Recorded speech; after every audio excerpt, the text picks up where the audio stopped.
So materialism begins in early childhood through repeated exposure to consumer environments, especially when parents emphasize brands, money, or gifts as rewards or indicators of success. So when they hear their mama say, he must be doing good, look at his car, that makes the kids say, okay, if I get a nice car, that means I'm doing good, even if I'm doing bad. And so one of the things that they said in their research is that, quote, children acquire consumption related skills, knowledge, and attitudes by observing and interacting with social agents. That means that whoever influences you, like a social media influencer, or like your favorite rapper, or like your older brother, or your parents, that's going to shape how you view materialism. Right. So, when I grew up, I used to ask my mother all the time. I would ask her for name brand clothes and or even name brand cereal. We didn't even get that. We wouldn't get the Frosted Flakes. We would get the Crunchy Flakes next to the Frosted Flakes. You know what I'm talking about. And I remember her saying that stuff does not define you as a person. Those labels are stupid. They don't mean anything. So that I internalized that. So that saved me probably $1,000,000 throughout the course of my life because I never really sought out name brand anything. I don't care about that type of stuff because my mother put that in me when I was a child. Number two, there's a guy named Piaget, and he has something called cognitive development theory.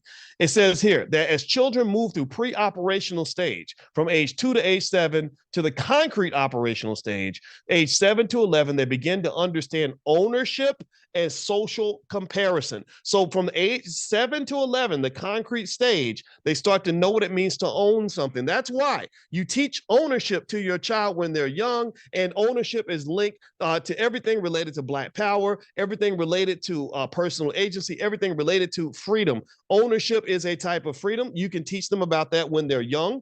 And so ultimately, and then also there's social comparison. Unfortunately, a lot of kids learn in that stage of life that if I have more than what you've got, I can compare myself to you in a favorable way. That creates the phenomenon of keeping up with the Joneses. Anybody ever seen that? Where somebody sees what somebody else has got and they feel like they got to go buy it. Anybody ever see that? Anybody ever see people trying to keep up with the Joneses? That is an economic death trap. That is an economic death trap because what happens is that when you're trying to compare yourself to another person and you see what they got, you don't know how they got it. You don't know where they got the money from. You don't know if they were a trust fund baby. You don't know if they OnlyFans model. You don't know if they are deep in debt to get all that, but you're comparing your real life situation to their fake life situation. You're getting on social media. You're comparing yourself to other people who are pretending to have a perfect life. That's going to put you in a situation where you're very likely to end up stressed and depressed. You're stressed because you're trying to keep up with this imaginary hurdle that somebody set for you. And then you're depressed when you find out that you can't do it. You're looking at your bank account saying, I can't afford that.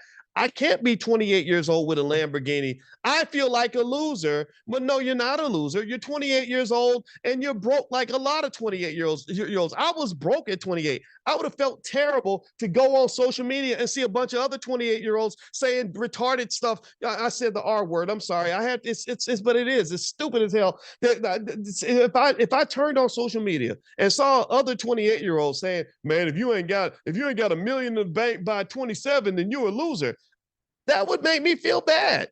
But I wasn't a loser. I was in graduate school. I was working on a PhD.